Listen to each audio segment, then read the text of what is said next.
কে আপনি? আর এখানে একা একা দাঁড়িয়ে আছেন বৃষ্টির মধ্যে? ভয় করছে না আপনার? জায়গাটা ভালো না। রাত হলেই অনেক পকেটের ছেলেদের উৎপাত ঘটে এখানে। না মানে বন্ধুদের সঙ্গে ঘুরতে এসেছিলাম। এই গ্রামটা কিন্তু বৃষ্টি নামায় ওদের কাছ থেকে আলাদা হয়ে গিয়েছি।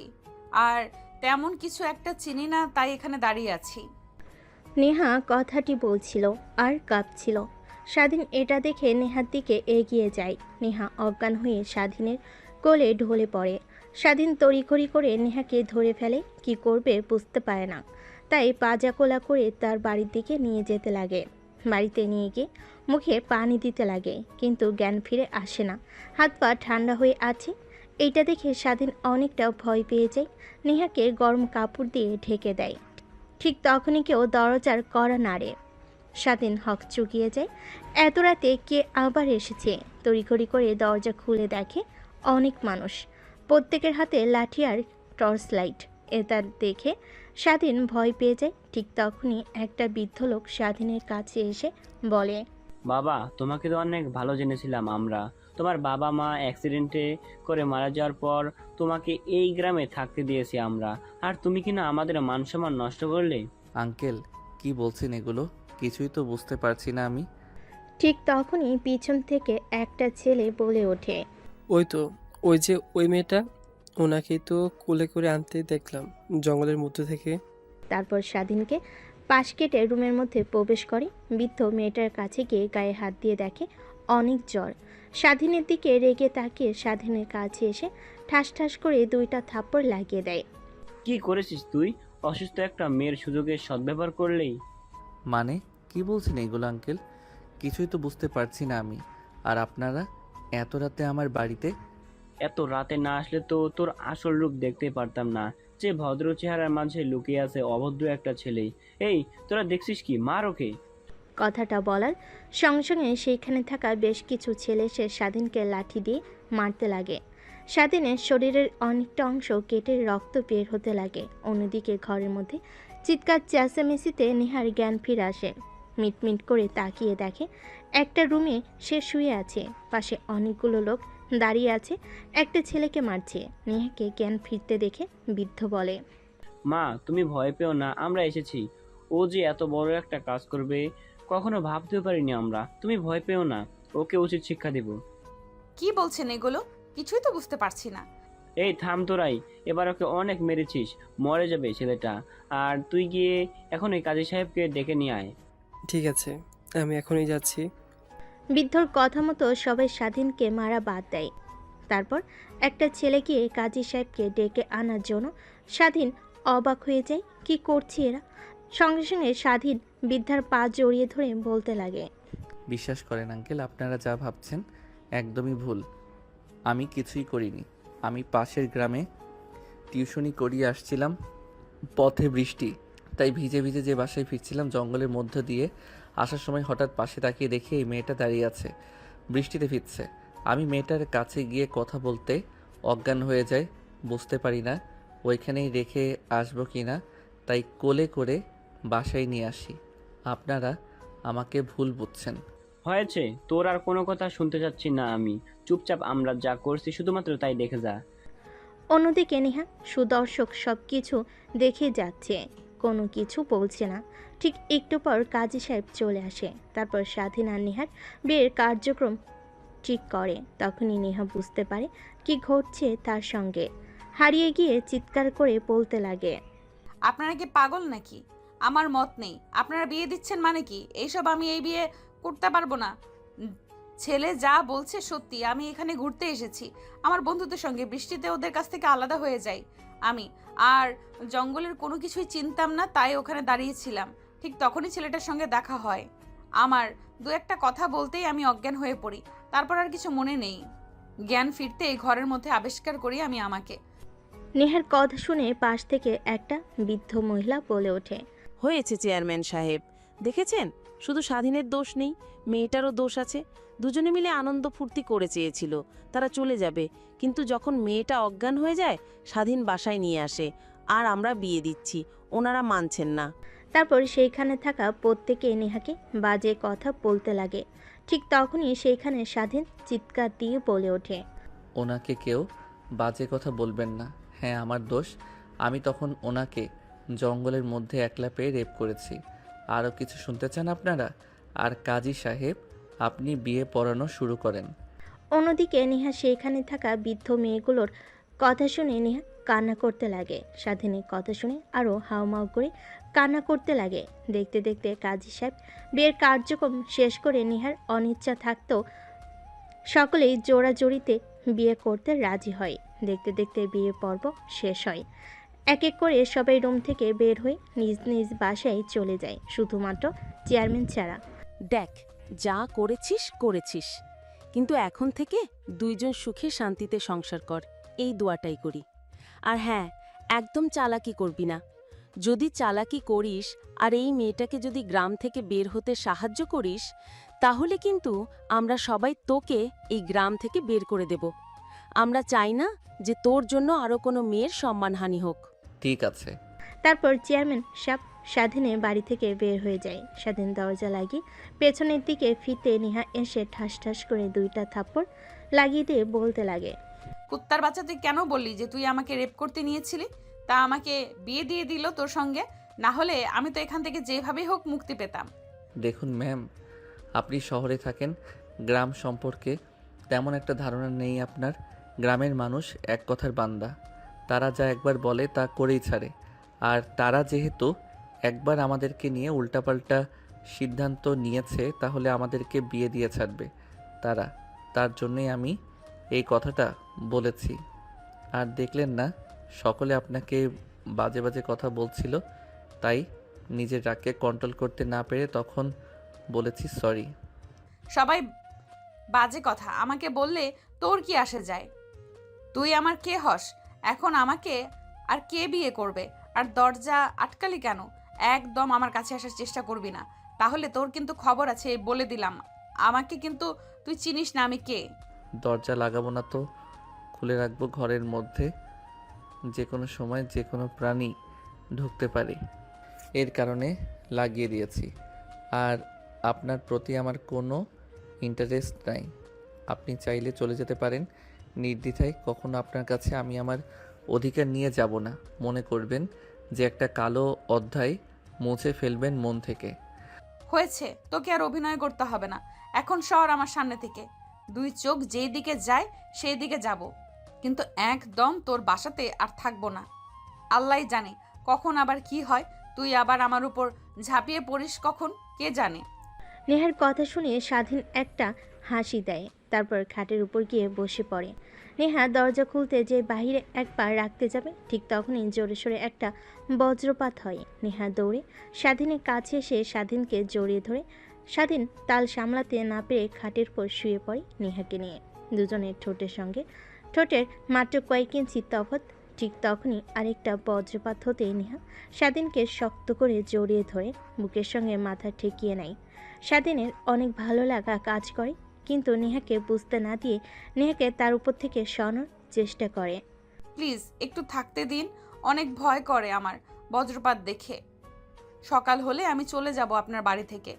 আমার বাড়িতে থাকবেন, আমি তো আপনাকে না করিনি, কিন্তু আমার বুকের উপর থেকে সরেন। এভাবে জড়িয়ে ধরেছেন কেন? স্বাধীনের কথা শুনে নেহা স্বাধীনের বুকের উপর থেকে উঠে যায় আর নিজেকে সামলে নিয়ে বলে, সরি, আসলে ছোট থেকেই অনেক ভয় পাই বজ্রপাতকে দেখে। তাই যখন বৃষ্টির রাত হয় তখন মা আর বাবার সঙ্গে গিয়ে আমি ঘুমিয়ে থাকি। হঠাৎ বজ্রপাত হওয়ায় ভয় পেয়ে আপনাকে জড়িয়ে ধরেছি। সরি, কিছু মনে করবেন না। আর ধন্যবাদ। ধন্যবাদ দিতে হবে না। হাজার হন, কাগজে কলমে মানেন আর না মানেন, আপনি তো আমার স্ত্রী, তাই থাকতে পারেন, সমস্যা নেই। এখন কি দরজা লাগাতে পারি না কি সারা রাত এইভাবেই খোলা রাখবো? না না, খোলা রাখতে হবে না, যান গিয়ে দরজা লাগিয়ে দিয়ে আসেন। তারপর স্বাধীন গিয়ে দরজা লাগিয়ে রুমের মধ্যে আসে। কিচেন রুমে গিয়ে খাবার বেড়ে একটা প্লেটে তার রুমে এসে খেতে লাগে। পাশ থেকে নেহা স্বাধীনের দিকে ড্যাপ ড্যাপ করে তাকিয়ে বলতে লাগে, কেউ হয়তো বা ভুলে গিয়েছে যে রুমের মধ্যে আরও একজন আছে, আর সে না খেয়ে আছে, তাকেও একটু খাবার দেওয়া উচিত। নেহার কথা শুনে স্বাধীন নেহার দিকে পিট করে তাকিয়ে থাকে। তার দিকে তাকিয়ে থাকতে দেখে মাটির দিকে তাকিয়ে থাকে। স্বাধীন বলে, হয়েছে, আর ঢং করতে হবে না। আমার রুমে একটাই প্লেট, এই বাড়িতে শুধু আমি, একাই থাকি, দ্বিতীয় কোনো ব্যক্তি থাকে না। আর আমার কোনো আত্মীয় স্বজন নেই এই পৃথিবীতে, শুধু আমি একা। তাই একটাই প্লেট আছে, আমি খাবো না, আপনি খাবেন। অনেক ক্ষুধা পেয়েছে, দুপুরে খাবার খাইনি, তাই নিজেকে কন্ট্রোল করতে না পেরে আগে খাচ্ছি। আমার খাওয়া শেষ হলে প্লেটটা পরিষ্কার করে আমি আপনাকে আবার খাবার দেব। স্বাধীনের কথা শুনে নেহার কেন জানি অনেক মায়া মায়া লাগে। এইটুকু একটা ছেলে কিভাবে এতটা কষ্ট সংগ্রাম করে বাঁচে। স্বাধীনের খাবার খাওয়ার দিকে এক নজরে তাকিয়ে থাকে। স্বাধীন এটা দেখে খানিকটা অবাক হয়ে যায়। তারপর খাওয়া দাওয়া শেষ করে কিচেনে গিয়ে প্লেট পরিষ্কার করে নেহার জন্য খাবার নিয়ে এসে দেয় খাওয়ার জন্য। তারপর স্বাধীন রুম থেকে বের হয়ে যায়। একটু পর রুমে প্রবেশ করে দেখে নেহা খাবার খাওয়া হয়ে গেছে। তারপর নেহাকে বলে, আপনি উপরে ঘুমিয়ে পড়েন। আমি এতটা অমানুষও না যে একটা মেয়ের সুযোগের সদ্ব্যবহার করব। নির্দ্বিধায় ঘুমাতে পারেন। আর আমি নিচে ঘুমিয়ে পড়েছি, কোনো সমস্যা হলে আমাকে ডাক দিয়েন। ঠিক আছে। কথাটা বলে নেহা ঘুমিয়ে পড়ে কাঁথা গায়ে নিয়ে। কিন্তু নেহার ঘুম আসে না, অনেক শীত করতে লাগে। ঠিক তখনই নিজের দিকে তাকাই, স্বাধীনের দিকে দেখে একটা বালিশ নিয়ে খালি গায়ে শুয়ে আছে।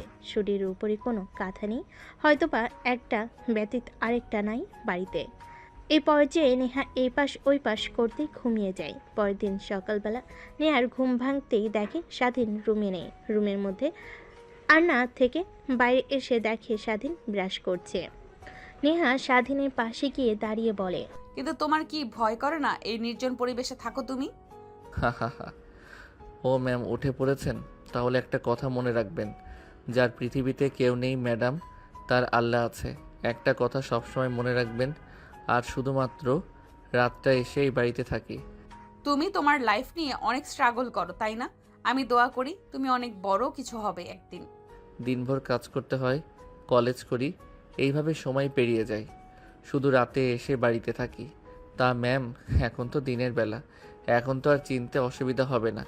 আপনার বন্ধুরা কোথায় ক্যাম্প করেছিল, আপনিও চলে যেতে পারেন, সমস্যা নেই। কিন্তু রাতের বিষয় নিয়ে চিন্তা করছেন তাই না? ওইটা নিয়ে চিন্তা করতে হবে না। আমি ওইটা একটা কালো রাত ভেবে নিয়েছি। দূর স্বপ্ন একটা ভেবে নেন, তাহলেই হবে। আর আমি আপনার কাছে কখনো স্বামীর অধিকার নিয়ে যাব না। আর যদি তা না হয় তাহলে আপনি আপনার নাম্বার দিয়ে দেন, আমি ডিভোর্স লেটার পাঠিয়ে দেব আপনার স্থানে। আরে না, এটা ভাবছি না। পুরো গ্রামের মানুষ কি বললো যাওয়ার সময়, শোনো নাই যে আমি যেন গ্রাম থেকে না যাই, আমাকে যেন তুমি কোনোভাবে সাহায্য না করো গ্রাম থেকে চলে যেতে। তারা তো এসে আবার আমাকে না দেখলে তোমাকে মারধর করবে। ওই বিষয় নিয়ে আপনাকে ভাবতে হবে না ম্যাম, আপনি যেতে পারেন, আমি সেটা দেখে নেব। আর আপনার নাম্বারটা দিন, ডিভোর্স লেটার পাঠিয়ে দিব। তারপর স্বাধীন ফ্রেশ হয়ে ঘরের ভিতর থেকে ফোন নিয়ে আসে। স্বাধীনের হাতে বাটন ফোন দেখে নেহা খানিকটা হক চুকিয়ে যায়, কারণ এই জেনারেশনে এসেও একটা ছেলে বাটন ফোন চালায়। তারপর স্বাধীনের নাম্বার নেহা নিয়ে নেয়। তারপর নেহাকে খানিকটা এগিয়ে দিয়ে বাসায় চলে আসে স্বাধীন। রান্না করে খাবার খেয়ে তার কলেজে চলে যায়। অন্যদিকে নেহা রাস্তায় এসে সব কিছু চিনতে পারে। হাঁটতে হাঁটতে তার বন্ধুদের ক্যাম্পে চলে যায়। নেহাকে দেখতে পেয়ে সবাই দৌড়ে আসে নেহার কাছে। কে রে, তুই কোথায় হারিয়ে গিয়েছিলি?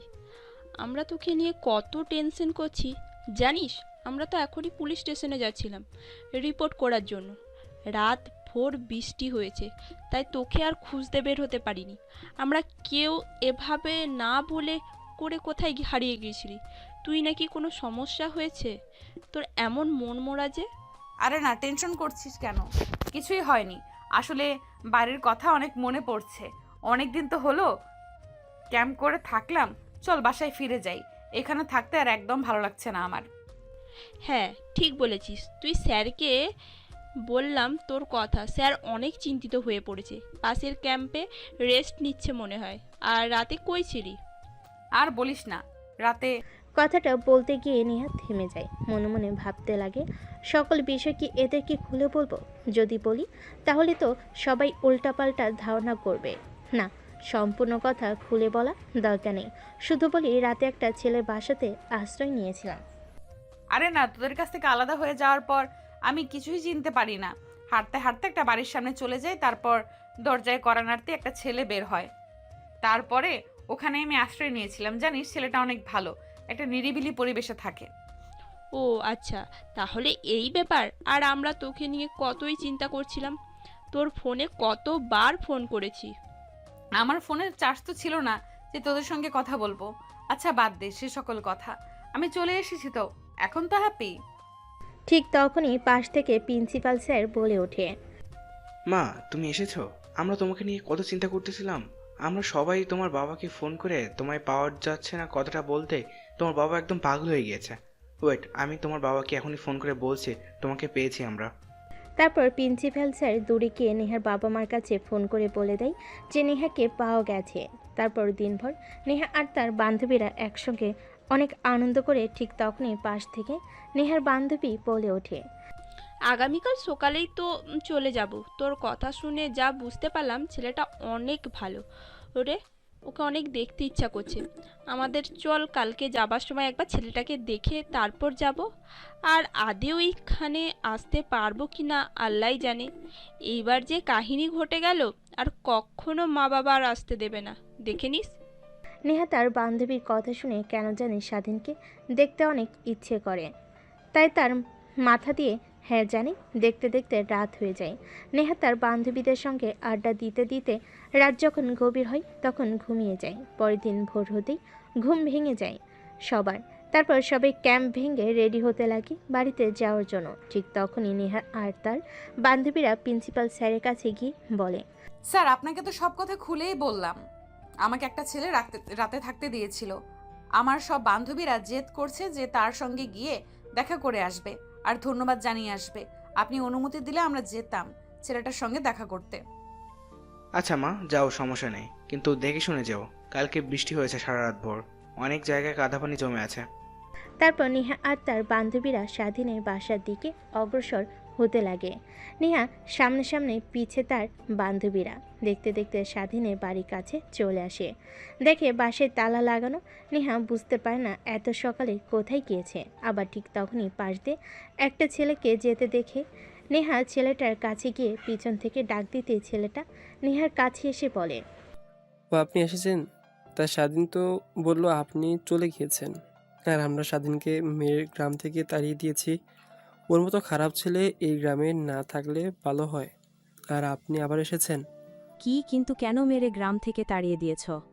দেখুন, চেয়ারম্যানের রাতে কি বলছিল যে আপনি যদি গ্রাম থেকে চলে যান আর স্বাধীন যদি সাহায্য করে তাহলে তাকে গ্রাম থেকে তাড়িয়ে দেবে। চেয়ারম্যান এক কথার মানুষ, তাই ওকে মেরে কালকে রাতে গ্রাম থেকে তাড়িয়ে দিয়েছে। কোথায় আছে কে জানে। নেহা কথাটা শুনে অনেকটা অবাক হয়ে যায়, কিন্তু ছেলেটাকে কোনো কিছু বুঝতে দেয় না। পাশে দাঁড়িয়ে থাকা নেহার বান্ধবীরা নেহার দিকে অবাক দৃষ্টিতে তাকিয়ে থাকে। এক পর্যায়ে বলেই ফেলে, কি রে, তোর জন্য ছেলেটাকে গ্রাম থেকে তাড়িয়ে দিয়েছে মানে? কিছুই তো বুঝতে পারছি না। বুঝতে হবে না তোদের। ওয়ের ছেলেটার নাম্বার তো আমার কাছে আছে, ফোন করে দেখি কোথায় আছে। অন্যদিকে সকালে যখন নেহা গ্রাম থেকে চলে যায় তখন অনেকেই দেখে ফেলে, কিন্তু কিছুই বলে না। স্বাধীন বিকেলে বাড়িতে ফেলে চেয়ারম্যান আর তার লোকেরা স্বাধীনকে মেরে গ্রাম থেকে তাড়িয়ে দেয়। স্বাধীন অনেক কাকুতি মিনতি জানায়, কিন্তু চেয়ারম্যানের কোনো মায়া হয় না। না, বারবার শুধু একটা কথাই বলে, তোর মতো বাজে ছেলেকে এই গ্রামে থাকতে দেব না। না জানি আবার কোন মেয়ের জীবন তুই নষ্ট করিস। এক পর্যায়ে স্বাধীনকে মারতে মারতে গ্রাম থেকে তাড়িয়ে দেয়। তারপর স্বাধীন বাস স্টেশনে গিয়ে বসে থাকে। তার কাছে একটা টাকাও নেই যে কোনো জায়গায় যাবে, সেখানে এখনও বসে আছে। ঠিক তখনই ফোন বাজতে লাগে। স্বাধীন খানিকটা অবাক হয়ে যায়, কারণ তাকে ফোন করার মতো কেউ নেই, শুধুমাত্র সে যেখানে টিউশনি করেই সেই মেয়েটা বাদে। স্বাধীন উদ্বেগ নিয়ে ফোনটা পকেট থেকে বের করে অচেনা একটা নাম্বার দেখে ফোনটা রিসিভ করে সালাম দিয়ে কানের কাছে ধরতেই ওই পাশ থেকে বলতে লাগে, কোথায় তুমি? স্বাধীন নেহার কণ্ঠ শুনে বুঝতে পেরে যায় যে নেহা কিছু বলতে যাবে। এর আগেই নেহা ও পাশ থেকে বলতে লাগে, কি হলো, কি বলছে? আমার কথা কি তোমার কানে যায়নি? কোথায় তুমি? আর তোমাকে কালকে রাতে বাড়ি থেকে বের করে দিয়েছো? ও আপনি? হ্যাঁ, চেয়ারম্যান আর তার লোকেরা আমাকে বাড়ি থেকে বের করে দিয়েছে, আর এখন বাস টার্মিনালে বসে আছি, বাসের অপেক্ষা করছি। ওখানে বসে থাকো, আমরা আসছি। কথাটা বলে নেহা ফোন রেখে দেয়। স্বাধীন অবাক হয়ে যায়, এই মেয়েটার আবার কি হলো? তারপর নেহা তার বান্ধবীরা তড়িঘড়ি করে গ্রাম থেকে বের হয়ে বাস টার্মিনালের দিকে অগ্রসর হয়। বাস টার্মিনালে গিয়ে দেখে স্বাধীন একটা বেঞ্চিতে বসে আছে, হাতে একটা ব্যাগ। নেহা গিয়ে স্বাধীনের পাশে দাঁড়াতেই স্বাধীন উপরের দিকে তাকিয়ে দেখে নেহা। তারপর নেহাকে উদ্দেশ্য করে প্রশ্ন করে, আপনি এখনও গ্রাম থেকে যাননি? গ্রামের কেউ দেখে ফেললে আপনাকে আবার ওরা উল্টাপাল্টা কথা বলতে পারে। এখনই চলে যান আমাকে নিয়ে। আপনার ভাবতে হবে না, কিছু একটা না একটা হবেই। তা তো বুঝতেই পারছি কি হবে, চলো এখন আমার সঙ্গে। ঠিক তখনই পাশ থেকে নেহার বান্ধবী নেহার হাত ঝান্টা মেরে টান মেরে একটু ফাঁকে নিয়ে সে বলে, তোর মাথা কি পুরোটাই গেছে নাকি? স্যার কি বলছে শুনিসনি? আমাদের ক্যাম্পে কোনো প্রকার ছেলে এলাও নেই। আর তুই একে যদি নিয়ে যাস স্যার অনেক রাগান্বিত হয়ে যাবে। তুই জানিস এটা চেনা নাই জানা নেই অপরিচিত ছেলে। তুই জানিস ছেলেটা আমার কি হয়? নেহার বান্ধবী নেহার কথা শুনে নেহার দিকে বাঁকা দৃষ্টিতে তাকায়। ও আমার স্বামী হয়, বুঝলি? তুই অপরিচিত কেউ না। কি বলছিস? তুই তোর স্বামী হয় মানে? তাহলে শোন, ওই দিন রাতে কি হয়েছিল। তোদেরকে যা বলেছি সব মিথ্যা কথা। তারপর নেহা তার বান্ধবীদের শুরু থেকে শেষ পর্যন্ত বলতে লাগে। সবাই শুনে অবাক হয়, নেহার দিকে তাকিয়ে থাকে। কি করবি? তোর জন্য একটা ছেলের জীবন নষ্ট হয়ে গেল, গ্রাম থেকে তাড়িয়ে দিয়েছে। কই যাবে, কি করবে? এতিম একটা ছেলে, অনেক মায়া লাগছে রে, কিন্তু কি আর করার। তখনই পাশ থেকে নেহার আরেকটা বান্ধবী বলে ওঠে, তোর কথা শুনে যতটুকু বুঝতে পারলাম যে তুই ছেলেটাকে মেনে নিবি না কখনোই, কিন্তু ওর জীবন তো নষ্ট করে লাভ নেই। তোর বাবার তো অনেক অনেক টাকা, তুই নিশ্চয় ছেলেটাকে কিছু একটা করে দিতে পারবি। কিন্তু তার জন্য তো ওর লেখাপড়া করতে হবে। আমার দেখে যা মনে হয় ওই ছেলেটা এসএসসি পরীক্ষা দিয়েছে বোধহয়। পিচ্ছি একটা ছেলে। ওকে তো আর তোর বাসাতেও নিয়ে যেতে পারবি না। কি বলবি তোর বাবা মাকে? আচ্ছা, একটা কাজ করলে হয় না? আমাদের যে ফ্ল্যাটটা আছে, যেখানে আমরা সব বান্ধবীরা মিলে আড্ডা দিই, ড্রিঙ্কস করি আর মাঝে মাঝে গ্রুপ স্টাডি করি, ওটা তো প্রায় সময় পড়েই থাকে। ছেলেটাকে ওই ফ্ল্যাটটা দিলে কেমন হয়? তুই একদম ঠিক কথা বলছিস, কিন্তু আমরা কোথায় গিয়ে আড্ডা দেবো, ড্রিঙ্কস করব, গ্রুপ স্টাডি করব? কেন ওই ফ্ল্যাটে গিয়ে করব? ফ্ল্যাটে তো আর কম রুম নেই, একটাতেও না হয় থাকবে, অন্য আরেকটাতে আমরা থাকবো। আর ছেলেটাকে দেখে এমনিতেই মনে হচ্ছে ও হাবাগোবা। আরে আমরা তো বলে যাচ্ছি, শুধু যার স্বামী সে তো কিছু বলছে না। প্লিজ নেহা ম্যাডাম, আপনি অন্তত কিছু বলুন। কিন্তু ও যদি কখনো আমার কাছে স্বামীর অধিকার নিয়ে আসে, তখন কি করব? আরে ঢাকায় গিয়ে ওকে ডিভোর্স দিয়ে দিবি, এত টেনশন করছিস কেন? তুই আর ছেলেটাকে দেখ একবার, কেমন বোকা শোকা দেখতে। কখনোই তোর কাছে স্ত্রীর অধিকার নিয়ে যাবে না। যেই ছেলে তোকে রাতে একলা রুমে একা পেয়েও কিছু করেনি, সেই ছেলেকে নিয়ে আবার তুই টেনশন করছিস। নেহা ভাবতে লাগে, হ্যাঁ ওর বান্ধবী তো ঠিকই বলেছে, যে ছেলে রাতের আধারে একা পেয়ে তার বাসায় কিছু করেনি।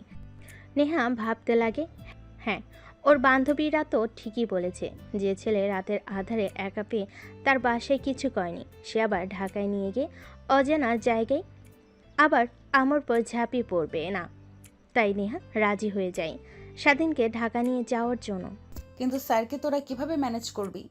ওইটা একদম আমাদের হাতে, ছেড়ে দে, আমরা স্যারকে ম্যানেজ করে ফেলবো। তারপর নেহা আর তার বান্ধবীরা স্বাধীনের কাছে চলে যায়। স্বাধীনের ব্যাগে হাত দিয়ে নেহা বলে, চলো আমাদের সঙ্গে। কোথায় যাব ম্যাম? তুমি আর গ্রামে ফিরে যেতে পারবে না।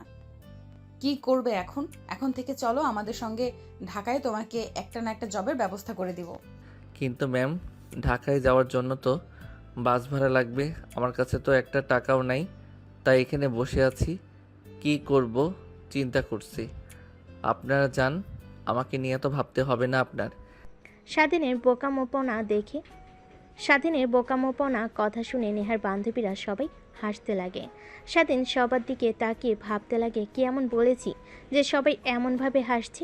একটু পর নেহার ধমক শুনে সবাই হাসি বন্ধ করে। তারপর নেহা বলে, তোকে ভাবতে হবে না টাকা পয়সা নিয়ে, চল এখন আমার সঙ্গে।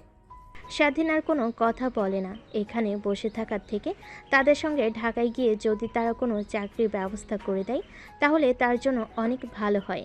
তারপর নেহা তার বান্ধবীদের পিছু পিছু হাঁটতে লাগে। একটু পর সবাই ক্যাম্প যেখানে করেছিল সেখানে চলে আসে। প্রিন্সিপাল স্যার তাদের দিকে তাকিয়ে এসে বলে, তোমরা কখন গিয়েছো আর কখন আসছো? বললে তো মাত্র 20 মিনিট লাগবে, আর 2 ঘন্টা হয়ে গেল। এতক্ষণ কোথায় ছিলে? সবে অপেক্ষা করছি আমরা। ঢাকায় ফিরতে হবে তো, আবার ফিরতে ফিরতে রাত হয়ে যাবে না হলে। তারপর নেহা আর তার বান্ধবীরা প্রিন্সিপাল স্যারের সঙ্গে স্বাধীনের মোলাকাত করে দেয়। তারপর প্রিন্সিপাল স্যারকে বোঝাতে লাগে, কিন্তু সে বুঝতে নারাজ। তাদের সঙ্গে কোনো ছেলে মানুষকে একদম অ্যালাউ করবে না। অবশেষে নেহার বান্ধবীদের কথায় প্রিন্সিপাল স্যার রাজি হয়ে যায় স্বাধীনকে ঢাকায় নিয়ে যাওয়ার জন্য। তারপর সবাই সকালের খাওয়া দাওয়া করে বাসে উঠে পড়ে ঢাকায় যাওয়ার জন্য। বাস চলছে তার আপন গতিতে। নেহা কানে হেডফোন দিয়ে গান শুনছে, তার বান্ধবীদের সঙ্গে নাচানাচি করছে। স্বাধীন বাইরের দিকে তাকিয়ে আছে। এর আগে কখনো গ্রামের বাইরে যাওয়া হয়ে ওঠেনি তার, তাই এক দৃষ্টিতে বাহিরের গাড়ি দালান কোঠার দিকে তাকিয়ে আছে। দেখতে দেখতে গাড়ি এসে দাঁড় হয় নিহাদের কলেজের সামনে। এক এক করে সবাই গাড়ি থেকে নেমে যায়। স্বাধীনও নেমে আসে গাড়ি থেকে। আশপাশে চোখ বুলিয়ে বড় বড় দালান কোঠা দেখে অবাক হয়ে যায়।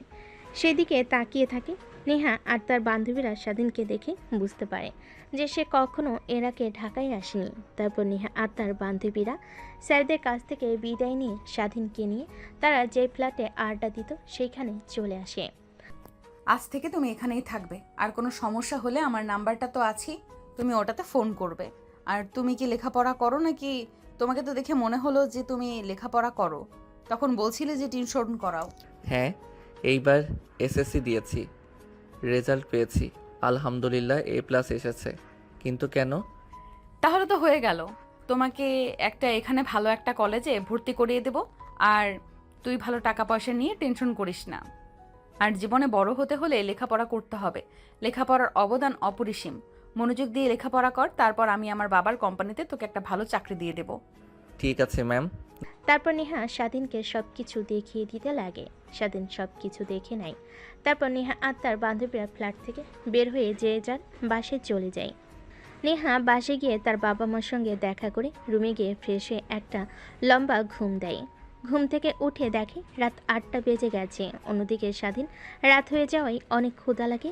সে কি করবে বুঝে উঠতে পারে না। সে নেহাকে ফোন করবে, কিন্তু ফোন করতে গিয়ে দেখে তার ফোনে টাকা নেই।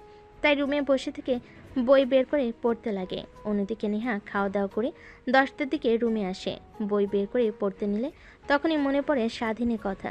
ছেলেটা কি খেয়েছে না খেয়েছে এটাই ভাবতে লাগে। ফোনটা হাতে নিয়ে ফোন করে স্বাধীনকে। স্বাধীন ফোন রিসিভ করতে নেহা বলে, কিরে, তুই কি কিছু খাওয়া দাওয়া করেছিস নাকি? না ম্যাম, এইখানে তো কিছু চিনি না, আর আমার কাছে টাকাও নেই যে বাহিরে গিয়ে খাবার খেয়ে আসবো। তুই তো রান্না করতে পারিস, চিকেন। রুমে গিয়ে দেখ, সেইখানে সব কিছু আছে। আচ্ছা ওয়েট, তোকে কিচেন রুমে যেতে হবে না, তুই কিছু বুঝতে পারবি না। আমি অনলাইনে খাবার অর্ডার দিয়ে দিচ্ছি, একটু পর দরজায় কলিং বেল দিলে খুলে খাবারগুলো নিয়ে নিস, কেমন? আর কোনো প্রয়োজন হলে আমাকে ফোন করিস। কিন্তু ম্যাম, আমার ফোনে তো টাকা নাই যে আমি আপনাকে ফোন করব। আমি টাকা পাঠিয়ে দিয়েছি। আর আরেকটি কথা, আমাকে ম্যাম বলবে না, আমাকে আপু বলে ডাকবে। আমাকে আর আমার বান্ধবীর সবাইকে আপু বলে ডাকবি, ম্যাম বলতে হবে না। রাখি এখন। তারপর নেহা ফোন রেখে দেয়। নেহা পড়তে পড়তে ঘুমিয়ে পড়ে। অন্যদিকে একটু পর দরজায় কলিং বেল দিতে স্বাধীন গিয়ে দরজা খুলে দেয়। ডেলিভারি ম্যান খাবার দিয়ে গেল। স্বাধীন খাবার খেয়ে নেয়, তারপর ঘুমানোর চেষ্টা করে, কিন্তু এর আগে কখনো নরম বিছানায় ঘুমায়নি, তাই ঘুম আসে না। জোর করে ঘুমিয়ে পড়ে। পরদিন সকালবেলা অনেক সকালে ঘুম ভেঙে যায়। তার আশেপাশ থেকে আজানে সুমিষ্ট ধ্বনি ভেসে আসতে লাগে।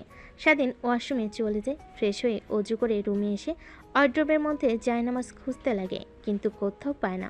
উল্টো নেহার ছোট ছোট জামাকাপড় দেখে এইটা দেখে স্বাধীন শরম পেয়ে যায়। তারপর ফ্লোরেই নামাজ পড়ে নেয়। নামাজ পড়ে বেলকুনিতে এসে সকালের সুমধুর পরিবেশ উপভোগ করতে লাগে। বড় বড় দালান কোঠা। এই দালান কোঠার কাছে তাকে একদমই ছোট দেখায়। অন্যদিকে নেহা তার মার ডাকে ঘুম ভেঙে যায়। মা, এত সকাল সকাল ডাকাডাকি করছো কেন? রাত ভোর করেছি, একটু ঘুমাতে দাও তো। আরে ঘড়ির দিকে তাকিয়ে দে, কত বাজে? 9টা বাজছে। কলেজে যাবি না? অনেক দিন তো হলো বাহিরে দিয়ে ঘুরে আসলি। ও মা, কি বলো, 9টা বেজে গেছে? তারপর নেহা তড়িঘড়ি করে ওয়াশরুমে চলে যায়। ফ্রেশ হয়ে বাহিরে এসে রেডি হয়ে কাঁধে ব্যাগ নিয়ে বাড়ি থেকে বের হতে যাবে, ঠিক তখনই খাবার টেবিল থেকে নেহার মা বলে ওঠে, কি রে মা, এমন হকচকিয়ে কোথায় যাচ্ছিস? খাবার তো অন্তত খেয়ে যা, তোর কলেজ শুরু হতে এখনো অনেক সময় আছে। না মা, সময় নেই, এক্সট্রা ক্লাস আছে। বাই বাই, আল্লাহ হাফেজ। নেহার আবার কি হলো? কখনো দেখলাম না লেখাপড়ার প্রতি এতটা সিরিয়াস হতে, আজ যেমন ভাব দেখাচ্ছে। আরে ভাত দাও না, তুমি শুধু শুধু মানুষদের সন্দেহ করো। তোমার অফিসের সময় পার হয়ে যাচ্ছে, তাড়াতাড়ি খেয়ে অফিস যাও। তারপর নেহা গাড়ি নিয়ে নিজের ড্রাইভ করতে করতে তাদের ফ্ল্যাটে চলে আসে। দরজায় গিয়ে কড়া নাড়তেই স্বাধীন দরজা খুলে দেয়। স্বাধীন নেহাকে হাঁপাতে দেখে বলে, কি হয়েছে ম্যাম, এমনভাবে হাঁপাচ্ছেন কেন? ওই হাঁপাচ্ছি এখনো, তুই ফ্রেশ হসনি? কই ম্যাম, আমি তো অনেক আগে উঠেছি, নামাজ পড়েছি, বাহিরে বেলকনিতে গিয়ে দাঁড়িয়ে থেকে শহর দেখেছি আর রুমের মধ্যে বসে থেকেছিলাম। তুই তো রান্না করতে পারিস। এদিকে কিচেন রুম আর এটা হলো টিভি। তারপর নেহা স্বাধীনকে সব কিছু দেখিয়ে দিতে লাগে। সব দেখিয়ে দেওয়া হলে নেহা সোফায় বসে টিভি অন করে। স্বাধীন পাশে বসে পড়ে। তারপর নেহা স্বাধীনকে প্রশ্ন করে, আচ্ছা, তোর কোনো আত্মীয় স্বজন নেই? আর তোর বাবা মা অ্যাক্সিডেন্ট করে কিভাবে মারা গেল? নেহার কথা শুনে স্বাধীন উপরের দিকে তাকিয়ে দীর্ঘ একটা নিঃশ্বাস ফেলে বলতে লাগে, তাহলে শোনেন, আমার যখন বয়স মাত্র 8 বছর, তখন আমাদের অবস্থা অনেক ভালো ছিল। আমার বাবা গ্রামের চেয়ারম্যান ছিল, সবাই তাকে ভালোবাসতো, অনেক সৎ লোক ছিল সে। আবার অনেক শত্রু ছিল। একদিন বাবা আর মা আমার নানি বাড়িতে যাচ্ছিল, ঠিক তখনই ট্রাকের সঙ্গে অ্যাক্সিডেন্ট হয়ে মারা যায় বাবা আর মা। আর আমার অনেক আত্মীয় স্বজন আছে, তারা আমার বাবার সম্পত্তি দখল করে নিয়েছে আর আমাকে বাড়ি থেকে বের করে দিয়েছে। তখন ওই গ্রামের একটা লোক যে এখন বর্তমান চেয়ারম্যান, উনি আমাকে ওই পাহাড়ের চূড়াতে বাড়ি তৈরি করে দেয়। ওইখানে আমি একাই থাকতাম, প্লাস লেখাপড়াও করতাম। বিকেলে এসে ভাটায় কাজ করতাম। এভাবে চলতে লাগে আমার দিনগুলো। ঠিক তখনই পাশের একটা গ্রামে টিউশনি পাই আমি। টিউশনি করাতাম, সে থেকে সেই টাকা পেতাম। সেই টাকা দিয়ে লেখাপড়ার খরচ আর খাবার খরচ হয়ে যেত আমার। এইভাবে চলছিল দিনকাল। আর আপনার সঙ্গে হঠাৎ দেখা আর আমার জীবন পরিবর্তন। কথাগুলো বলে স্বাধীনের চোখ থেকে এক ফোঁটা অশ্রু বের হতে যাবে, ঠিক তখনই স্বাধীন তার হাতে উল্টোপুট দিয়ে মুছে ফেলে। নেহার চোখের আড়াল হয় না সব দেখে নেহা স্বাধীনের কাছে এসে ওর পিঠে হাত বুলিয়ে দিয়ে বলে, আর চিন্তা করতে হবে না তোকে, আমি তোর পাশে আছি। যা, তোর সার্টিফিকেটগুলো নিয়ে আয়, তোকে কলেজে ভর্তি করিয়ে দিয়ে আসি। নেহার কথা শুনে স্বাধীন সোফা থেকে উঠে ব্যাগটা নিয়ে আসে। তারপর নেহা স্বাধীনকে নিয়ে বাসার বাহিরে চলে আসে। গাড়ি করে যেতে লাগে তার কলেজের উদ্দেশ্যে। নেহা এবার ইন্টার সেকেন্ড ইয়ারে পড়ছে। তারপর কলেজে এসে গাড়ি বের করতে নেহার বান্ধবীরা চলে আসে। তাদের সঙ্গে কিছু কথা বলে স্বাধীনকে নিয়ে সোজা প্রিন্সিপাল স্যারের রুমে চলে যায়। প্রিন্সিপাল স্যার নেহাকে দেখে বলে, নেহা মামনি যে, আসো আসো, ভেতরে আসো। তা আজ হঠাৎ কি মনে করে? স্যার, একে এই কলেজে ভর্তি করার জন্য এসেছি। এটা তো ওই ছেলেটা তাই না, যে গ্রামে তুমি হারিয়ে গিয়েছিলে? তা একে এই কলেজে ভর্তি করবে? যে গ্রামের ছেলে, এর তো অত টাকা পয়সা আছে কিনা যে এই কলেজে পড়বে? স্যার, এটা নিয়ে আপনাকে ভাবতে হবে না। আপনি হয়তোবা ভুলে গেছেন যে আমার বাবা এই কলেজের প্রতিষ্ঠাতা। আমি যাকে চাই তাকেই ভর্তি করাবো। আপনি শুধুমাত্র ফর্মালিটিগুলো দেখবেন, আর টাকা পয়সা নিয়ে টেনশন করতে হবে না আপনার। আরে মা, ভুল হচ্ছে। কেন, ছেলেটার দিকে একবার তাকাও, দেখো কীরকম পোশাক আশাক পরিধান করে, চুলের স্টাইল সবার সঙ্গে মানিয়ে নিতে পারবে না, আর কলেজের রিপুটেশন নষ্ট হবে। স্যার, এটা নিয়ে আপনাকে ভাবতে হবে না। আপনি এগিয়ে যা বলবেন আপনি তাই করেন। তারপর প্রিন্সিপাল স্যার নেহার জোড়াজুড়িতে স্বাধীনকে কলেজে ভর্তি করে নেয়। তারপর প্রিন্সিপালের রুম থেকে বের হয়ে আসে নেহা। তারপর স্বাধীনকে নিয়ে সোজা চলে যায় শপিং মলে। স্বাধীনকে বেশ কিছু জামাকাপড় কিনে দেয়। সেলুনে নিয়ে গিয়ে মাথার চুল সুন্দর করে কেটে দিতে বলে। তারপর নেহা বাইরে গিয়ে অপেক্ষা করতে লাগে। একটু পরে সেলুন থেকে বের হতেই নেহা অবাক হয়ে যায়। মাশাল্লাহ, আমার জুনিয়র বরকে তো দেখতে অনেক কিউট। শুধু গ্রামের পরিবেশে থাকতো দেখে তেমন ভালো দেখায়নি। এই নেহা, কি ভাবছিস তুই এসব? ও তোর জুনিয়র, আর তুই ওকে মেনে নিতে পারবি না কখনোই তোর সঙ্গে। কথাটা নিজে নিজে বলে নেহা নিজের মাথায় আলতো করে টোকা দেয়। জোরে লাগাতে ব্যথাতে আহ করে ওঠে। কি হয়েছে ম্যাম আপনার? আরে তোকে কতবার বলবো আমাকে আর আমার বান্ধবীকে ম্যাম বলে ডাকবে না, আপু বলে ডাকবি। ঠিক আছে ম্যাম। ও সরি আপু। নেহা রাগী দৃষ্টিতে তাকাতে স্বাধীন মুচকি একটা হাসি দেয়। স্বাধীনের হাসি দেখে নেহা দ্বিতীয়বার ক্রাশ খায়। তারপর রেস্টুরেন্টে গিয়ে খাওয়া দাওয়া করে স্বাধীনকে নিয়ে ফ্ল্যাটে চলে যায়। ফ্ল্যাটে গিয়ে নেহা সোফার উপর বসে পড়ে। স্বাধীন কিচেন রুমে গিয়ে শরবত বানিয়ে নেহাকে দেয়। অবাক হয়ে স্বাধীনের হাত থেকে শরবত খেয়ে ফেলে। ঠিক তখনই নেহার ফোনে কল আসে। ফোন রিসিভ করে কানের কাছে ধরতেই ওপাশ থেকে নেহার বান্ধবীরা বলে, কিরে, স্বামীকে পেয়ে একদম আমাদেরকে ভুলেই গেলি। কি বলছিস এসব? তোরা স্বামীকে পেয়ে তোদের ভুলে গিয়েছি মানে? আর কে স্বামী? হয়েছে, তোকে আর ঢং করতে হবে না। দিব্যি তো ফ্ল্যাটটা নিয়ে গিয়ে এনজয় করছিস আর অভিনয় করছিস, তাই না? দেখ, একদম উল্টাপাল্টা কথা বলবি না। ওকে কলেজে ভর্তি করিয়ে দিয়ে শপিং মলে গিয়েছিলাম ওর জন্য পোশাক কিনে দেওয়ার জন্য। তা ম্যাম, এখন আপনি কোথায়? কই আর থাকবো, ফ্ল্যাটে। ফ্ল্যাটে কি করছেন? নিশ্চয়ই জুনিয়র হাজব্যান্ডকে নিয়ে এনজয় করছেন। ডিস্টার্ব করলাম? রাগিয়ে রাখি? দেখ সাথী, একদম রাগাবি না বলে দিলাম। ও, বুঝতে পেরেছি। তাহলে এখনো এনজয় শুরু করেননি। তাহলে ম্যাম দয়া করে দরজাটা খুলবেন, আমরা ফ্ল্যাটের দরজার সামনে দাঁড়িয়ে আছি। নেহার বান্ধবী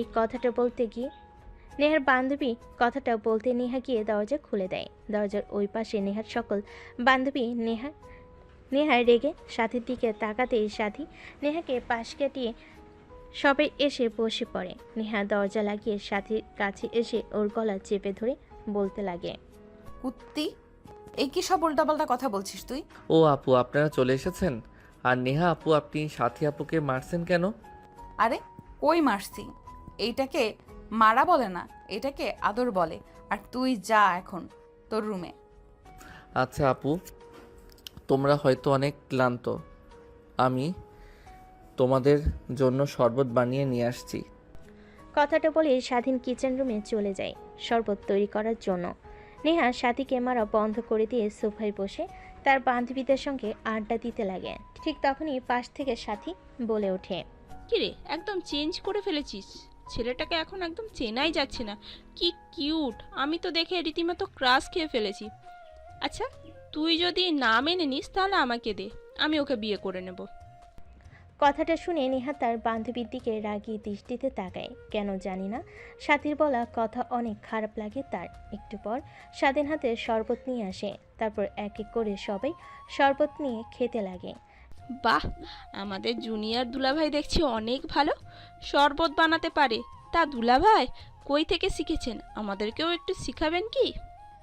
দেখ, একদম বাড়াবাড়ি হচ্ছে কিন্তু। আর স্বাধীন, তুই রুমে গিয়ে পড়তে বস, দরজা লাগিয়ে। যে পর্যন্ত আমি গিয়ে না ডাকছি সেই পর্যন্ত খুলবি না। নেহার রাগী কথা শুনে স্বাধীন সেখান থেকে রুমে গিয়ে দরজা লাগিয়ে পড়ার টেবিলে গিয়ে বই পড়তে লাগে। অন্যদিকে বাহিরে নেহার বান্ধবী নেহাকে বলে, ছেলেটাকে এইভাবে কথাগুলো না বললেও পারতি। আমাদের সঙ্গে কথা বলছে, এনজয় করছে, সারাক্ষণ রুমের মধ্যে বসে থাকে। ওকে পাঠিয়ে দিলি কেন? আমরাও তো ওর বড় বোনের মতন। দেখ, আমি চাই না আমাদের জন্য ওর লেখাপড়ায় ক্ষতি হোক। ও আমাদের বুদ্ধিমান একটা ছেলে, ও বড় হয়ে অনেক ভালো কিছু হবে। তো প্লিজ ওকে এইসবের মধ্যে আনিস না। ও নেশা জগতে পা দিলে বের হতে পারবে না। তারপর নেহা আর তার বান্ধবীরা ডান্স করতে লাগে বক্সে গান দিয়ে, নাচতে লাগে। স্বাধীন এইটা দেখে বক্সের সাউন্ড কমানোর জন্য দরজা খুলে বের হয়ে দেখে সবাই পাগলের মতো নাচানাচি করছে। স্বাধীন বুঝতে পারে সকলে ড্রিঙ্কস করেছে। তার গ্রামের অনেক উৎসবে অনেক ছেলেরা মদ খেত, তাই আর কোনো কথা না বলে স্বাধীন রুমে এসে পড়তে লাগে। এইভাবে অনেকটা সময় পার হয়ে যায়। রাত যখন অনেক গভীর হয়ে যায় তখন দরজায় কর্নারের শব্দ পায়। বুঝতে পারে হয়তো নেহা এসেছে, তাই দরজা খোলার সঙ্গে সঙ্গে স্বাধীনের গায়ের উপর শুয়ে পড়ে আর বলতে লাগে, সোনা, তুমি কোনো ভয় পেও না। নেহা তোমাকে ডিভোর্স দিয়ে দিলে আমি তোমাকে বিয়ে করব, নিজের করে নেব। কথাটা বলে যে স্বাধীনকে কিস করতে যাবে, ঠিক তখনই দরজা খুলে ভিতরে প্রবেশ করে নেহা। এটা দেখে নেহা রেগে স্বাধীনের ওপর থেকে সাথীকে সরিয়ে ঠাস ঠাস করে থাপ্পড় লাগিয়ে দেয়। তোর কত বড় সাহস আমার স্বামীর দিকে নজর দিস? সর এখান থেকে। আমার স্বামীও একদম নজর দিবি না। যদি নজর দেস তাহলে তোর চোখ উপরে আমি মার্বেল খেলবো। আরে তুই তো বলি ওকে মানিস না স্বামী হিসাবে, তাহলে এইসব বলছিস যে? আর তুই যদি ডিভোর্স দিয়ে দিস আমি ওকে বিয়ে করব। So cute. কথাটা বলে যে স্বাধীনের দিকে এগোতে যাবে, সাথী ঠিক তখনই পিছন থেকে নেহা সাথীর চুল ধরে বাইরে বের করে দেয়। দরজা লাগিয়ে গুটি গুটি পায়ে স্বাধীনের দিকে এগিয়ে আসতে লাগে আর বলতে লাগে, কুত্তার বাচ্চা, নিজের বউকে রেখে বউয়ের বান্ধবীর সঙ্গে উল্টাপাল্টা কাজ করতে তোর একদমই বাতলো না। আপু কি বলছেন এসব? আমি তো কিছুই করিনি। আর আপনি আমার দিকে এইভাবে এগিয়ে আসছেন কেন? দেখেন আপনি মাতাল হয়ে আছেন, উল্টাপাল্টা কিছু করবেন না। আর আপনারা এত খারাপ, বাসার মধ্যে মদ খান। কই একটু একটু ড্রিঙ্কস করেছি, এর থেকে বেশি কিছু না। এখন আমি আমার অধিকার আমাকে বুঝিয়ে দে তুই। কিসের অধিকার ম্যাম? আপনি তো আমাকে স্বামী হিসেবে মানেন না, তাহলে এসব কথা এর মধ্যে আসে কেন? প্লিজ ছাড়েন আমাকে আর রুম থেকে বের হয়ে যান। কথাটা বলে নেহা স্বাধীনের উপরে ঝাঁপিয়ে পড়ে। স্বাধীন তাল সামলাতে না পেরে খাটের ওপর শুয়ে পড়ে। নেহা স্বাধীনকে কিস করতে লাগে, অনবরত পা দিয়ে স্বাধীনের পায়ে স্লাইড করতে লাগে। স্বাধীন উত্তেজিত হতে লাগে। এক পর্যায়ে নেহার কোনো রেসপন্স পায় না স্বাধীন। মিটমিট করে তাকিয়ে দেখে নেহা ঘুমিয়ে গেছে, অনেক ড্রিঙ্ক করে মাতাল হয়ে গিয়েছে আর এখন ঘুমিয়ে পড়েছে। তাই স্বাধীন কোনো মতে নেহার নিচ থেকে সরে যায়। তারপর নেহাকে ভালোভাবে শুয়ে দিয়ে নেহার পাশে ঘুমিয়ে পড়ে। পরের দিন নেহার ঘুম ভাঙতে নিজেকে আবিষ্কার করে স্বাধীনের বুকের মধ্যে। এটা দেখে অনেকটা রাগ হয় নেহার। স্বাধীনের কাছ থেকে ছাড়া পেয়ে ধাক্কা দিয়ে ফ্লোরে ফেলে দেয়। হঠাৎ ফ্লোরে পড়ে যায়। স্বাধীনের ঘুম ভেঙে যায়। অবাক দৃষ্টিতে সামনে নেহার দিকে তাকিয়ে থাকে। কুত্তার বাচ্চা, তোকে একটু সুযোগ দিয়েছি আর তুই সুযোগের সদ্ব্যবহার শুরু করেছিস। ভেবেছিলাম তুই অনেক ভালো, অন্যান্য ছেলেদের মতো না, সহজ সরল। কিন্তু তুই যে এই সহজ সরল চেহারার মধ্যে ভয়ঙ্কর একটা চরিত্র লুকিয়ে আছে সেটা তো আর আমি জানি না। দেখুন আপু, আপনি আমাকে ভুল ভাবছেন। আপনি যা ভাবছেন তা একদমই হয়নি। চুপ, একদম চুপ। একটা কথাও বলবি না তুই আর। এক্ষুনি রুম থেকে বেরিয়ে যা, তোকে যেন আর না দেখি আমার চোখের সামনে। নেহার কথা শুনে সেদিন ঘর থেকে বের হয়ে যায়। বাহিরে এসে দেখে নেহার বান্ধবীরা সবাই অগোছালোভাবে শুয়ে আছে। সেদিন ফ্লোরে থাকা বোতল আর চিপসের প্যাকেটগুলো পরিষ্কার করতে লাগে। এক পর্যায়ে নেহার বান্ধবীদের ঘুম ভেঙে যায়। আরে জুনিয়র দুলা ভাই, আপনি কাজ করছেন কেন আমরা থাকতে? আরে না, তোমরা ঘুমাও, আমি পরিষ্কার করছি। আর কি খাবে? আমি রান্না করে দিচ্ছি। জুনিয়র দুলা ভাই, আপনি রান্না করতে পারেন? সব পারি, শুধু বলো কি খাবে। ঠিক তখনই রুমের বাইরে বের হয় নেহা।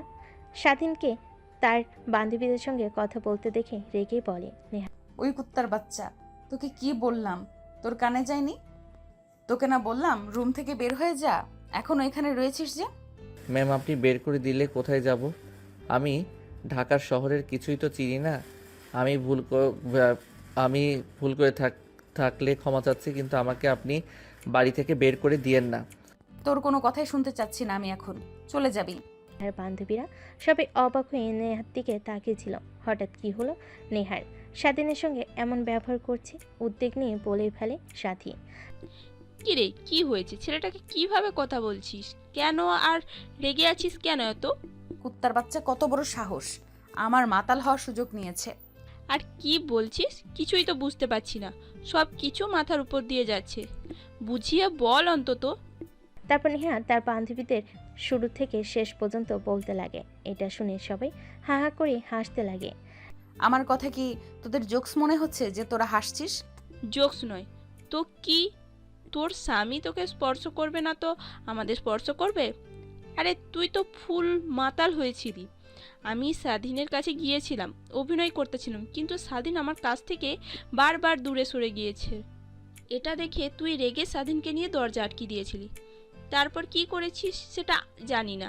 আমরা ছেলেটার কোনো দোষ নেই। একটা মেয়ে যদি ওর কাছে যায়, নিজেকে আর কন্ট্রোল করে রাখবে কতক্ষণ? তারপর তুই আবার ওর বউ। তাই বলে ও আমার মাতাল হওয়ার সুযোগ নেবে? আরে তোর ঠোঁটের লিপস্টিক স্বাধীনের অনেকটা জায়গায় লেগে আছে, ঘাড়ে, কপালে, ঠোঁটে, কিন্তু তোর কোনো জায়গাতেই ওর স্পর্শ নেই। দেখেছিস তো? তুই ওকে জোর করেছিস, ও না। নেহা নিজেও অবাক হয়েছে, কি এমন বলেছে যে সবাই হাসছে। তারপর নেহা নিজে নিজে ভাবতে লাগে, হ্যাঁ ঠিকই তো বলেছি। নেহা ভাবতে দেখে সাথে নেহার কাঁধে হাত রেখে বলে, আরে ভয় পেতে হবে না, যা এখন ছেলেটাকে কোথায় আছে গিয়ে নিয়ে আয়। ও তো ঢাকা শহরের কিছুই চেনে না, আবার হারিয়ে না যায়। তারপর নেহা ফ্ল্যাটের বাইরে এসে স্বাধীনকে খুঁজতে লাগে। অন্যদিকে নেহার বান্ধবীরা ঘর পরিষ্কার করতে লাগে। বাইরে এসে দেখে স্বাধীন একটা গাছের নিচে বসে আছে আর কি যেন ভাবছে। নেহা পাশে গিয়ে বসতে স্বাধীন পাশ ফিরে তাকিয়ে দেখে নেহা। সরি তোকে ভুল বোঝার জন্য, আসলে আমারই ভুল ছিল। কিন্তু আপু আমাদের মধ্যে কিছুই হয়নি। আপনি মাঝপথে গিয়ে অজ্ঞান হয়ে গিয়েছিলেন আর আমি স্বস্তির নিঃশ্বাস ফেলে আপনাকে খাটের উপর শুয়ে দিয়ে আমি পাশে ঘুমিয়ে পড়েছিলাম। অনেক ক্লান্ত ছিলাম তাই। সত্যি বলছিস তুই? হা হা, এক সত্যি তিন সত্যি। আর যদি আপনার সঙ্গে কিছু হতো তাহলে তো আপনি বুঝতেই পারতেন, তাই না? তারপর নেহা ভাবতে লাগে। হ্যাঁ, স্বাধীন তো ঠিকই বলেছে। যদিও আমার সঙ্গে উল্টাপাল্টা কিছু করে তাহলে তো আমার শরীরে ব্যথা হয়ে থাকবে, কিন্তু কোনো ব্যথা নেই, শরীরে কোনো পরিবর্তন নেই। আসলে তোকে ঘুম থেকে উঠে দেখে অবাক হয়ে গেছিলাম, রেগে লাথি দিয়েছিলাম। সরি, চল এখন রুমে। সরি বলতে হবে না।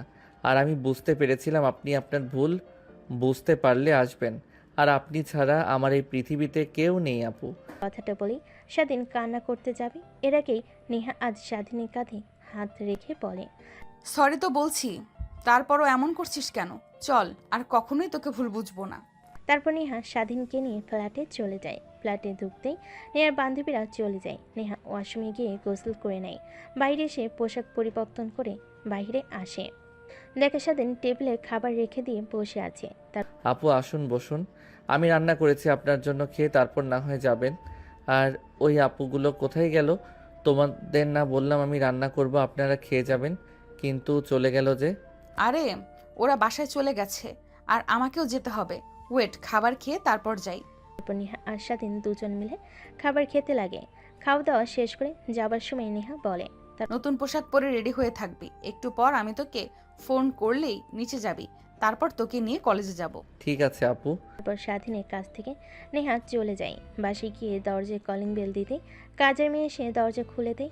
নেহা তার রুমের দিকে যেতে যাবে, ঠিক তখনই বসার রুম থেকে নেহার বাবা বলতে লাগে, নেহামা এদিকে আয়, তোর সঙ্গে কিছু কথা বলার আছে। হ্যাঁ বাবা বল, হ্যাঁ বাবা বলো, আমাকে আবার কলেজে যেতে হবে।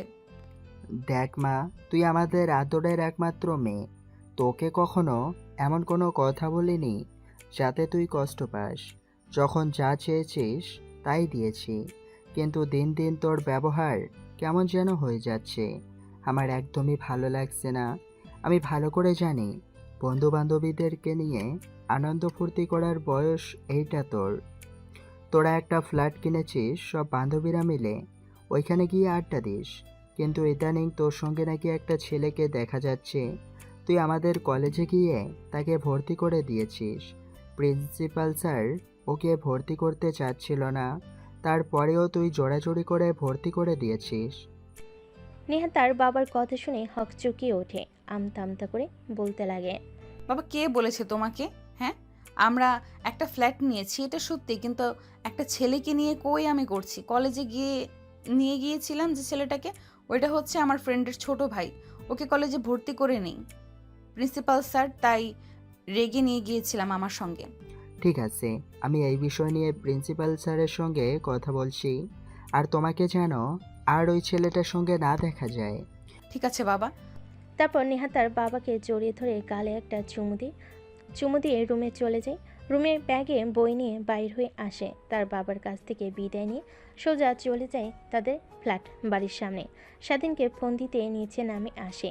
স্বাধীনকে দেখে নেহা তৃতীয়বারের মতো ক্র্যাশ খায়। আমার জুনিয়র জামাই দেখছি দিন দিন অনেক কিউট হচ্ছে, আল্লাহ জানে কত পেতনি ওর দিকে নজর দিবে। আজ সবাইকে একদম শেষ করে ফেলবো। যদি কেউ খারাপ দিকে তাকায়, দু একদিন আগে কিংবা পরে হোক, ওকে আমি মেনে নেবই। থাক নেহা, কি ভাবছিস এসব? তোর সঙ্গে কখনোই ওর যায় না। আপু চলো, কি ভাবছো? আমি কখন গাড়িতে উঠে বসেছি, কলেজের সময় তো পেরিয়ে যাচ্ছে, চলো। তারপর নেহা স্বাধীনকে নিয়ে চলে যায় কলেজের দিকে। কলেজে গিয়ে পার্কিং লটে গাড়ি রেখে স্বাধীনকে তার ক্লাসরুম দেখিয়ে দেয়। তারপর নেহা তার বান্ধবীদের সঙ্গে কি আড্ডা দিতে লাগে। স্বাধীন মনোযোগ দিয়ে ক্লাস করতে লাগে। ক্লাস করা শেষ হলে কলেজ ঘুরে দেখার জন্য বাইরে আসে। দেখে নেহা তার বান্ধবীদের সঙ্গে একটা গাছের নিচে বসে আড্ডা দিচ্ছে। স্বাধীন গিয়ে পাশে দাঁড়াতে নেহার বান্ধবী সাথী বলে ওঠে, কি রে নেহা, একদম দেখি আমাদের জুনিয়র দুলাভাইকে চেঞ্জ করে ফেলেছিস। গ্রাম থেকে কি নিয়ে এসেছিলি আর কি বানিয়ে ফেলেছিস। এখন তো তোকে দেখে অনেক হিংসা হচ্ছে আমার। তুই যাই করিস, ডিভোর্স দিলে আমার কাছে তুলে দিস, ওকে? আমি বিয়ে করে নেব, তারপর আমাদের কিউট কিউট কয়েকটা বাচ্চা হবে ওর মতন। সাথীর কথা শুনে নেহা নিজের অজান্তে সাথীকে একটা থাপ্পড় দিয়ে ওঠে। কি রে, তোর ক্লাস নেই? বাইরে দিয়ে করছিস কেন? হ্যাঁ আপু, ক্লাস আছে, কিন্তু কলেজটা দেখার জন্য বের হয়েছি। আচ্ছা তোমরা আড্ডা দাও, আমি কলেজে দেখি। হ্যাঁ ঠিক আছে, যা ঘুরে দেখ কলেজটা, কিন্তু হ্যাঁ একটা কথা মনে রাখবি, একদমই মেয়েদের দিকে তাকাবি না আর মেয়েদের সঙ্গে কথা বলবি না। স্বাধীন মাথা দিয়ে হ্যাঁ জানে। তারপর নিজে নিজেই পুরো কলেজটা ঘুরে দেখতে লাগে। কলেজ দেখা শেষ হলে স্বাধীন তার ক্লাসরুমে গিয়ে আবার ক্লাস করতে লাগে। দেখতে দেখতে কলেজের সময় শেষ হয়ে যায়। কলেজ ছুটি দিলে স্বাধীন ক্লাসরুমের বাইরে এসে সোজা কলেজ গেটের বাইরে দাঁড়িয়ে থাকে। নেহার অপেক্ষা করতে লাগে, কিন্তু নেহার কোনো নাম গ্রন্থ পায় না। ঠিক তখনই তার ফোনে ফোন করে নেহা। আপু কই আপনি? আর কতক্ষণ ধরে এখানে দাঁড়িয়ে আছি, আপনার তো কোনো দেখাই পাচ্ছি না। বান্ধবীদের সঙ্গে রেস্টুরেন্টে চলে এসেছি। তুই একটা কাজ কর, তোকে আগামীকাল কিছু টাকা দিয়েছিলাম না, ওই টাকা দিয়ে সোজা বাসায় চলে যাবি। এদিক ওইদিক একদমই ঘোরাফেরা করবি না।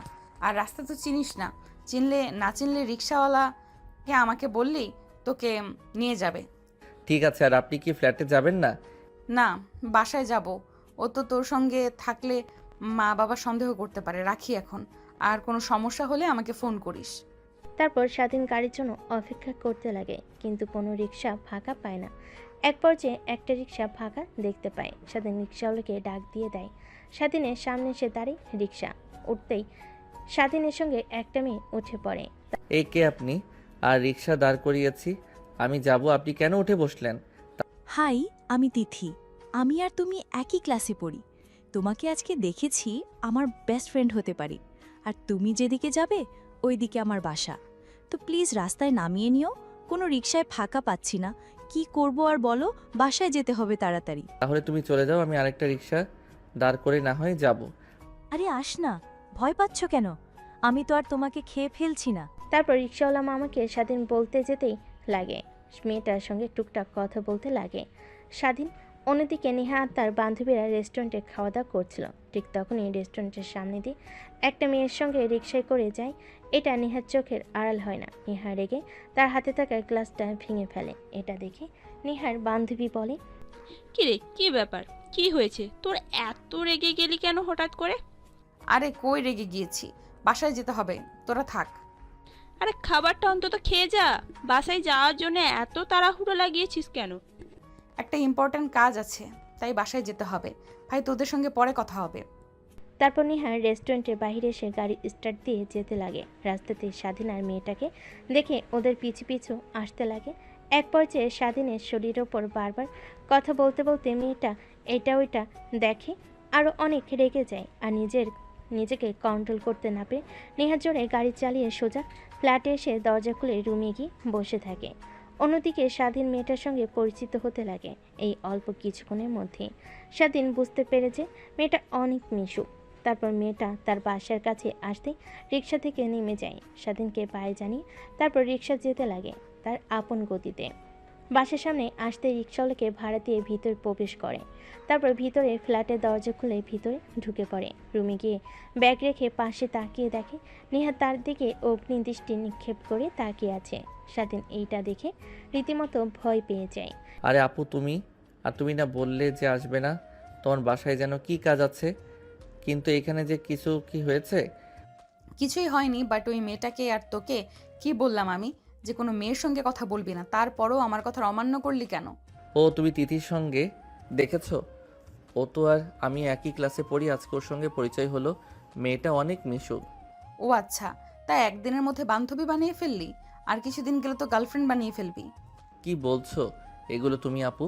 নেহা নিজের রাগকে আর কন্ট্রোল করতে না পেয়ে দৌড়ে স্বাধীনের কাছে এসে ওর গলা চেপে ধরে দেওয়ালের সঙ্গে দু হাত দিয়ে নেহার কাছ থেকে ছাড়া পাওয়ার আপ্রাণ চেষ্টা করে। আপু প্লিজ ছেড়ে দাও, আমার অনেক ব্যথা লাগছে। ব্যথা লাগার জন্যই তো আমি ধরেছি, আর কোনো মেয়ের সঙ্গে একটা রিক্সা করে যাওয়া আসা করবি? তুই কোনো মেয়ের সঙ্গে কথা বলবি না আর। না আপু প্লিজ, তুমি এবারের মতো ছেড়ে দাও। আর কোনো মেয়ের সঙ্গে কথা বলবো না আমি। স্বাধীনের কথা শুনে নেহাত ছেড়ে দেয়। স্বাধীন দু হাত দিয়ে গলা ধরে কাশতে কাশতে ফ্লোরে বসে পড়ে। নেহা যেয়ে খাটের উপর বসে পড়ে। সরি। সরি বলতে হবে না, আমি তো তোমার কেনা গোলাম। তুমি যখন যা করবে মুখ বুজে সহ্য করতে হবে। থাকতে দিয়েছো, খেতে দিয়েছো, লেখাপড়া করতেও দিয়েছো, আর তুমি আমাকে মারবে সামান্য বিষয় আমি কিছুই মনে করিনি। আসলে ছোট থেকেই আমার একটা বদ অভ্যাস আছে যে আমার কথা শোনে না, তার প্রতি আমার অনেক রাগ হয়। তোকে বলেছি না মেয়েদের কাছ থেকে দূরে দূরে থাকবি, কিন্তু তুই তো উল্টা আমার কথা বড় ক্লাবই করেছিস, তাই রে তোকে মেরেছি। সরি। আচ্ছা আমি অন্য মেয়েদের সঙ্গে কথা বললে তাই আপনার কি? আপনি তো আপনার বন্ধুদের সঙ্গে বসে আড্ডা দেন, আমি তো কিছু বলি না। আমি তোর বিয়ে করা স্ত্রী, এই কথাটা হয়তোবা তুই ভুলে যাচ্ছিস বারবার। না আপু ভুলে যাচ্ছি না, কিন্তু তুমি তো আমাকে সেই অধিকার দাওনি। তুমি তো আগেই বলে নিয়েছো কখনো তুমি আমাকে মানতে পারবে না, তাহলে এখন এই কথা বলছো কেন? বাদ দাও, তুমি যেহেতু বলেছো কোনো মেয়েদের সঙ্গে কথা বলবো না আর আমি। ঠিক তখনই নেহার ফোনে ফোন আসে। নেহা ফোনটা হাতে নিয়ে দেখে তার বাবা ফোন করেছে। রুম থেকে বের হয়ে রিসিভ করে নেহা। তার বাবার সঙ্গে কথা বলে নেহাকে তার বাবা তাড়াতাড়ি বাসায় যেতে বলে। তারপর নেহা বাসায় চলে যায়। স্বাধীন ভাবতে লাগে। আচ্ছা বুঝতে পারছি না আপু, আমার সঙ্গে কেন অন্য মেয়েকে দেখতে পায় না? আমাকে দেখে সাথী আপু যখন ভালো মন্তব্য করে তখন নেহা আপু ওই রকম করে কেন? নেহা আপু আমাকে ভালোবেসে ফেলেছে ধীরে ধীরে। দেখো কি ভাবছি আমি, উনি কোথায় আর আমি কোথায়। হয়তোবা আমাকে শাসন করে যেন আমি অল্প সময়ে মেয়েদের পাল্লায় না পড়ি। মেয়েদের কাছ থেকে দূরে থাকতে হবে আমাকে। নেহা বাড়িতে গিয়ে বসার রুমে গিয়ে দেখে অনেক মানুষ বসে আছে। নেহা কাউকে চিনতে পারে না। তারপর নেহার মা নেহাকে নিয়ে নেহার রুমে চলে যায়। তারপর বলে, মা, এই শাড়ি আর গহনা পরে সুন্দর করে সেজে বাহিরে আয়। কিন্তু কেন? তোর বাবা তোর এক বন্ধুর ছেলের সঙ্গে তোর বিয়ের কথা বলেছে, তাই তারা তোকে দেখতে এসেছে। তাই তোকে ফোন করে তোর বাবা তাড়াতাড়ি আসতে বলল। আর বাবা যে বলল তুমি নাকি অসুস্থ, তাহলে এটা কি মিথ্যা কথা? আরে, তোকে আমার অসুস্থতার কথা না বললে তো আর আসতি না, তাই তোকে মিথ্যা কথা বলেছে তোর বাবা। এখন তাড়াতাড়ি রেডি হয়ে আয়, অনেকক্ষণ হলো তারা বসে আছে তোকে দেখার জন্য অধিক আগ্রহে। এখন বাইরে গিয়ে তুমি বাবাকে বলবে আমি এই বিয়ে করতে পারবো না। কিন্তু কেন? অনেক ভালো ফ্যামিলি, তোর বাবার বন্ধু প্লাস বিজনেস পার্টনার, অনেক ভদ্র আর নরম একটা ছেলে। আমরা তো সবাই রাজি, তোর বাবা অনেক খুশি। কিন্তু আমি না লেখাপড়া শেষ করব, নিজের পায়ে দাঁড়াবো, তারপর আমি বিয়ে করব, এর আগে না। সাফ সাফ করে তোমাকে বলে দিলাম। দেখ মা, তোর বাবা তো অনেক রাগী, এটা তো তুই জানিস। তোর বাবার মাথায় রাগ উঠলে কিন্তু তাকে কন্ট্রোল করা যায় না। এখন এত কথা না বলে তাড়াতাড়ি রেডি হয়ে নিচে আয়, তারপর না হয় বিষয়টা নিয়ে আলোচনা করা যাবে। এখন তো তোর বাবার মান সম্মান রক্ষাতে আয়। যাও, আসছি, শুধুমাত্র তোমার কথাতে। কিন্তু আমি বিয়ে করতে রাজি, কিন্তু নয়। লক্ষ্মী মা আমার, আয়। শাড়ি আর গহনার দিকে তাকাতে স্বাধীনের কথা মনে পড়ে। আর ছেলেটার সঙ্গে একদমই বেশি বেশি করা হয়ে গিয়েছে। তারপর শাড়ি আর গহনা পরিধান করে নেয়। তারপর সিঁড়ি দিয়ে নিচে নেমে বসার রুমে এসে বসে পড়ে। বিআই সাহেব, আপনাকে তো বললামই আমার মেয়েকে দেখলে রিফাত বাবা আর না করতে পারবেন না। বাবা হ্যাঁ বলবেই। তা এখন বিয়ের ব্যাপারটা নিয়ে কথা বলি নাকি? সামনের দিকে এই বিষয়টা নিয়ে আগানো যায়। নেহা তার বাবার কথা শুনে অনেক রেগে যায়। রেগে উঠে দাঁড়ায়। তারপর নেহা চিৎকার দিয়ে বলে ওঠে, আমি এই বিয়ে করতে পারবো না। আর হ্যাঁ, আমি আগে থেকেই বিবাহিত। নেহার কথা শুনে সবাই নেহার দিকে বড় বড় দৃষ্টিতে তাকায়।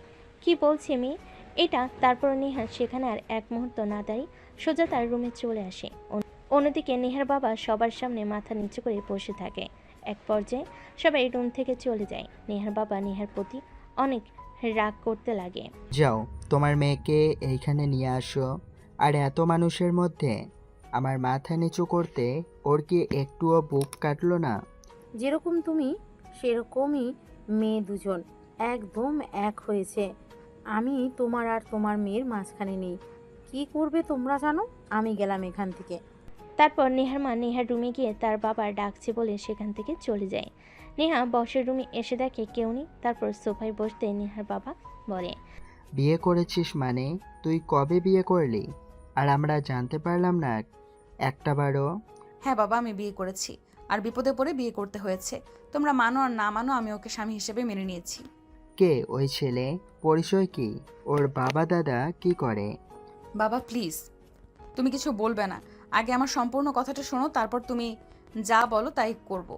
নেহা তার বাবাকে শুরু থেকে শেষ পর্যন্ত বলে মনোযোগ দিয়ে নেহার প্রত্যেকটা কথাই শুনতে থাকে। নেহার বাবা বলে, এখন তুমি বলো, আমি কি করেছি, ঠিক করেছি কিনা ভুল? তুই তো আমার কাছে নিয়ে এসে পরিচয় করিয়ে দিলেও পারতি। আচ্ছা, ও তো তোদের ফ্ল্যাটে আছে তাই না? যা, ওকে নিয়ে আয়। নেহা খুশি হয়ে তার বাবাকে জড়িয়ে ধরে বলতে লাগে, ইউ আর মাই বেস্ট পাপা। হয়েছে, আর ঢং করতে হবে না। যা, গিয়ে ছেলেটাকে নিয়ে আয়। তারপর নেহা বাইরে আসে, গাড়ি স্টার্ট দিয়ে ফ্ল্যাটে চলে যায়। একটু পরে ফ্ল্যাটে গিয়ে পৌঁছায়। দরজায় কলিং বেল দিতে স্বাধীন এসে দরজা খুলে দেয়। তারপর নেহা ভিতরে প্রবেশ করে দরজা আটকে দিয়ে স্বাধীনকে জড়িয়ে ধরে শক্ত করে। কি করছেন আপু, প্লিজ ছাড়েন। ছাড়ার জন্য তো আর ধরিনি, আর একদম আমাকে তুই আপু বলবি না, তাহলে কিন্তু তোর খবর আছে। ঠিক আছে, তাহলে ম্যাম বলে ডাকবো। এবার তো অন্তত ছাড়ুন আমাকে। ছাড়বো না তোকে, আজীবন এইভাবেই শক্ত করে জড়িয়ে ধরে রাখবো। তুই যতই আমাকে ছাড়ার চেষ্টা করিস না কেন, কিন্তু আমি তোকে ছাড়বো না। এক পর্যায়ে নেহার হাত থেকে স্বাধীন ছাড়া পায়। কি হয়েছে আপু, আপনি ঠিক আছেন তো? নাকি আজকেও ড্রিঙ্কস করে এসেছেন? পরে যখন আবার নেশা কেটে যাবে আমাকে উল্টাপাল্টা কথা বলবেন। তারপর নেহা স্বাধীনকে শুরু থেকে শেষ পর্যন্ত বলে তার বাবা স্বাধীনের সঙ্গে দেখা করতে চেয়েছে এই বিষয়টা। তারপর স্বাধীন কথা শুনে অনেকটা ভয় পেয়ে যায়। স্বাধীনকে ভয় পেতে দেখে নেহা বলে, আরে ভয় পাচ্ছিস কেন তুই? আমার বাবা অনেক ভালো, আমি যা চেয়েছি তাই দিয়েছে। তারপর নেহা স্বাধীনকে নিয়ে তার বাসায় চলে আসে। তারপর নেহার বাবার সঙ্গে স্বাধীন কথা বলতে লাগে। নেহার বাবার অনেক পছন্দ হয় স্বাধীনকে। তোমাকে আমার অনেক পছন্দ হয়েছে। আমার মেয়ের জন্য একদম পারফেক্ট তুমি। যা মা, ওকে নিয়ে রুমে যা। তারপর নেহা স্বাধীনকে নিয়ে রুমে চলে যায়। দেখতে দেখতে রাত হয়ে যায়। রাতে খাওয়া দাওয়া শেষ করে নেহা আর স্বাধীন রুমে চলে যায়। স্বাধীন বেলকনিতে গিয়ে আকাশের দিকে তাকিয়ে থাকে। পিছন থেকে নেহা স্বাধীনকে জড়িয়ে ধরে বলে, কি ভাবছো আমি তোমার পাশে আছি? আজীবন চিরকাল তোমাকে আর ভাবতে হবে না। কথাটা বলে স্বাধীনকে পাশ ফিরিয়ে নেয় নেহা। দেখে স্বাধীনের চোখে পানি। তারপর হাত দিয়ে মুছে ফেলে নেহা। তারপর স্বাধীনকে শক্ত করে জড়িয়ে ধরে ঘাড়ে কপালে কিস করতে লাগে। স্বাধীন নিজেকে আর কন্ট্রোল করতে না পেরে নেহাকে পাজা কোলে করে রুমের মধ্যে নিয়ে এসে খাটের উপর ফেলে দেয়। লাইট অফ করে ঝাঁপিয়ে পড়ে নেহার উপরে। বাকিটা ইতিহাস, সেটা আপনাদের না জানলেও চলবে।